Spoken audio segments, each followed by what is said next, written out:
It was another long day at the office, and I dragged my tired body through the front door of our suburban home in Austin. The aroma of Avery's famous lasagna wafted from the kitchen, but even the promise of her excellent cooking couldn't lift my spirits tonight. As I entered the dining room, Avery sat at the table, her fingers drumming an anxious rhythm on the polished wood. An unusual tension hung in the air, and I couldn't help but notice the tight line of her lips and the crease between her furrowed brows. "Hey," I offered a weak smile, attempting to break the awkward silence. Avery exhaled shakily, her gaze fixed on me with an intensity that made my stomach knot. "Garrett, I need to talk to you about something important." Alarm bells rang in my head as I lowered myself into the chair across from her. Avery and I had been together for over a decade, and I knew that tone. It never boded well. "What is it, Avery? You look serious." My voice betrayed a hint of the apprehension bubbling within me. She straightened her shoulders, her hands clenched on the tabletop. "I've been having an affair. Actually, with two men. Their names are Caleb and Noah, and I want us to have an open marriage." The words hit me like a freight train, knocking the wind from my lungs. I clenched my fists beneath the table, my nails digging into my palms as a tidal wave of anger and betrayal surged through me. How could she do this to me? To us? Are you serious? I managed to choke out, struggling to control the torrent of emotions raging inside me. "You expect me to be okay with this?" Avery's expression remained infuriatingly calm, almost defiant. "Yes, I've been happier these past few months. I think you'll see the benefits too. We can explore and still love each other." I scoffed bitterly, pushing away from the table and rising to my feet. "Explore? Love each other? Do you even hear yourself, Avery?" I shook my head, glaring at the woman I thought I knew. "You've betrayed our marriage, our vows, our trust, and you want me to just accept it?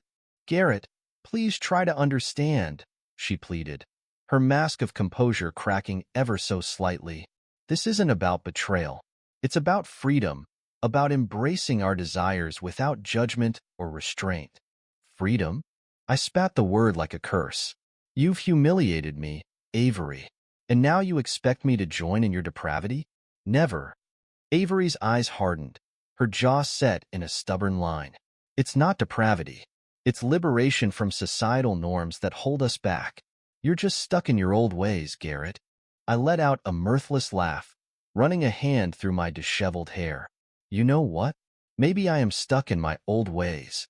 At least I have principles, a moral compass that doesn't allow me to betray the person I promised to love and cherish." Without another word, I stormed out of the dining room, the echoes of Avery's pleas for understanding falling on deaf ears. That night, I tossed and turned, my mind replaying her confession over and over, each syllable a fresh wound to my shattered heart. The following days were a waking nightmare. I went through the motions at work, my focus shattered, my thoughts consumed by Avery's infidelity. I needed answers, needed to understand the depth of her betrayal. In a moment of desperation and weakness, I hacked into her email and social media accounts, my fingers trembling as I sifted through the digital breadcrumbs of her affairs. The explicit messages and pictures exchanged between Avery, Caleb, and Noah burned my eyes, each word and image a searing brand on my soul. "Caleb, I can't wait to see you tonight." "Noah, last night was incredible." I printed the damning evidence, a cold determination replacing my initial anger and hurt. Avery wanted to play this game fine. I would show her the consequences of her actions. A few days later, I confronted her in our living room, the printed messages clutched in my white-knuckled grip. "How could you, Avery?" I flung the papers at her, the incriminating words glaring up from the scattered sheets. "Look at this. This is disgusting." To her credit, Avery didn't flinch, her gaze meeting mine with infuriating nonchalance. "Garrett, I was honest with you. These messages just show the fun we're having. You should try it too." I shook my head in disbelief, backing away from the woman I no longer recognized. In that moment, I knew our marriage was over, and I vowed to make her pay for her betrayal. In the days that followed my confrontation with Avery, a cold fury simmered within me. Her callous disregard for our marriage, her utter lack of remorse. It was unforgivable. As I lay awake at night, my mind whirred with thoughts of vengeance, of making her feel even a fraction of the pain and humiliation she had inflicted upon me. It was during one of those restless nights that the idea took root. A sinister plan began to take shape. If Avery wanted to play these twisted games, I would show her the true consequences of her actions. The next morning, I wasted no time in setting my scheme into motion. I arranged to meet with my best friend, Quinn, at his garage. Quinn was an ex-cop, a man who knew the ins and outs of the legal system better than anyone. If anyone could help me bring Avery to her knees, it was him. "Quinn, I need your help," I said, my voice low and urgent as I stepped into the dimly lit garage. "Avery has cheated on me, and I want to make her pay." Quinn's brow furrowed, his expression one of concern. "What do you have in mind, Garrett?" I took a deep breath, steadying myself. "I want to ruin her and those two bastards, Caleb and Noah. We'll start with her career. I need you to dig up dirt on all of them. Anything we can use against them." Quinn's eyes widened, but to his credit, he didn't try to dissuade me. Allricht, Mann. "I'll see what I can find." Over the next few weeks, Quinn and I worked tirelessly, combing through Avery's life with a fine-toothed comb. We uncovered evidence of her inappropriate workplace behavior, including using company resources to facilitate her affairs. Armed with this damning information, I made an anonymous tip to Avery's boss, Vanessa Riggs. A few days later, I watched from a distance as the first domino fell. "Avery, I've received some disturbing information about your conduct." Vanessa's voice carried across the office, laced with fury. "You're fired, effective immediately." Avery's jaw dropped, her eyes widening in disbelief. "What? This must be a mistake." But Vanessa was unmoved, her expression as cold as steel. "There's no mistake. Pack your things and leave." I felt a twisted sense of satisfaction as Avery gathered her belongings, her cheeks flushed with humiliation. It was just the beginning, a mere taste of the reckoning I had in store for her. With her career in shambles, I decided it was time to take my revenge to the next level, public humiliation. I organized a community event under the guise of a charity fundraiser, gathering friends, family, and co-workers under false pretenses. As the crowd milled about, sipping their drinks and making small talk, I took my place at the front of the room. A hush fell over the gathering as I cleared my throat, commanding their attention.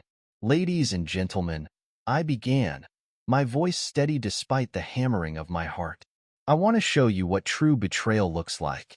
With a few clicks of the remote, the explicit messages and pictures between Avery, Caleb, and Noah filled the screen behind me. Gasps rippled through the crowd as they bore witness to the sordid details of Avery's affairs. And there she was, frozen in the middle of the room, her face ashen, eyes wide with horror. I met her gaze, holding it for a long, agonizing moment, allowing her to feel the full weight of her humiliation. Revenge, it seemed, was a dish best served cold, and I was just getting started. In the aftermath of my public humiliation of Avery, a strange sort of calm settled over me. The rage that had consumed me for weeks had finally been sated, leaving behind a hollow emptiness. I had gotten my revenge, but at what cost? A month later, Avery showed up at my doorstep, a mere shell of the confident, vibrant woman I had once loved. Her eyes were rimmed with dark circles, her skin sallow and drawn. The consequences of her actions had taken their toll. "Garrett," she rasped, her voice trembling. "I'm so sorry. I realize now how wrong I was. Please, let's start over." I studied her for a long moment, searching for even a shred of the remorse she claimed to feel. But all I saw was a broken woman, desperate to cling to the life she had so carelessly thrown away. "You had your chance, Avery," I said, my tone flat and emotionless. "You destroyed our marriage. Now you're facing the consequences." Her shoulders slumped, defeated, but I felt no pity, only a grim satisfaction that justice had been served. Of course, Avery didn't take her punishment lying down. A few weeks later, she teamed up with Caleb and Noah, seeking vengeance of their own. Their cutthroat attorney, Marissa Kane, showed up at my door with a smug grin. "We have a strong case against you, Mr. Walsh," she sneered. defamation, invasion of privacy. We can take you for everything you've got. I met her gaze steadily, unfazed by her empty threats. Bring it on, counselor. I've got nothing to hide. True to my word, I had documented every step of my revenge meticulously, ensuring that all my actions were legally sound. When Marissa and her clients tried to make their case in court, it backfired spectacularly. My lawyer, a brilliant legal mind named Richard Edwards, calmly laid out the evidence we had gathered on Caleb and Noah's illicit activities, drug possession and distribution, among other crimes. The courtroom fell silent as the sordid details were revealed, and I watched with a sense of grim satisfaction as Caleb and Noah squirmed in their seats, their arrogance replaced by fear. The final nail in their coffin came when I anonymously tipped off the police about their illegal operations, providing detailed information and evidence. I'll never forget the look on their faces as the detectives burst through the door of their seedy apartment. Caleb Dawson, Noah Whitaker, you're under arrest for possession and distribution of controlled substances, Detective Marlowe announced, his voice ringing with authority. Caleb's eyes widened in disbelief. This is insane. Who tipped you off? The detective's gaze flicked towards me for the briefest of moments. We received an anonymous tip with very detailed information. As Caleb and Noah were led away in handcuffs, I felt a weight lift from my shoulders. The legal battles were finally over, and I had emerged victorious, battered and bruised, perhaps, but victorious nonetheless. The divorce proceedings were a mere formality at that point. As the judge finalized the dissolution of our marriage, I couldn't help but feel a sense of liberation, despite losing half of my assets in the settlement. The divorce is granted, the judge declared, his gavel punctuating the end of an era. Mr. Walsh, you will retain half of your assets. Mrs. Walsh, you will not receive any spousal support due to your conduct. Avery opened her mouth, perhaps to plead for leniency, but I cut her off with a finality that brooked no argument. It's over, Avery. I'm free. And for the first time in what felt like an eternity, those words rang true. I was free from the weight of her betrayal, free from the anger and bitterness that had consumed me for so long.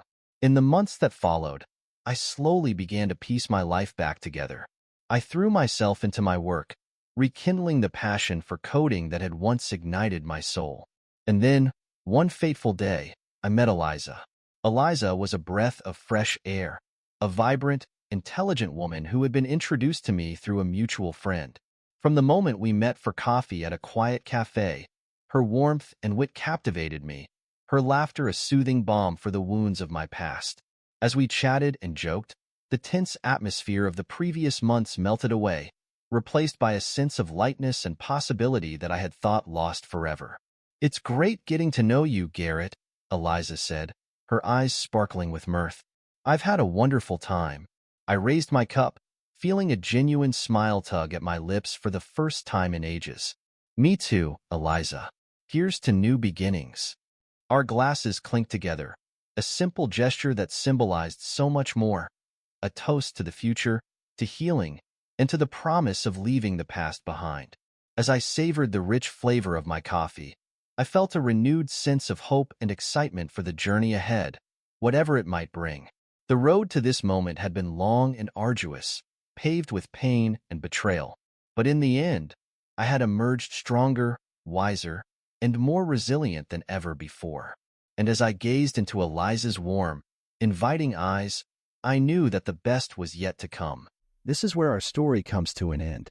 Share your thoughts in the comments section. Thanks for your precious time. If you enjoyed this story, then please make sure you subscribe to this channel. That would help me a lot. Click on the video you see on the screen, and I will see you there.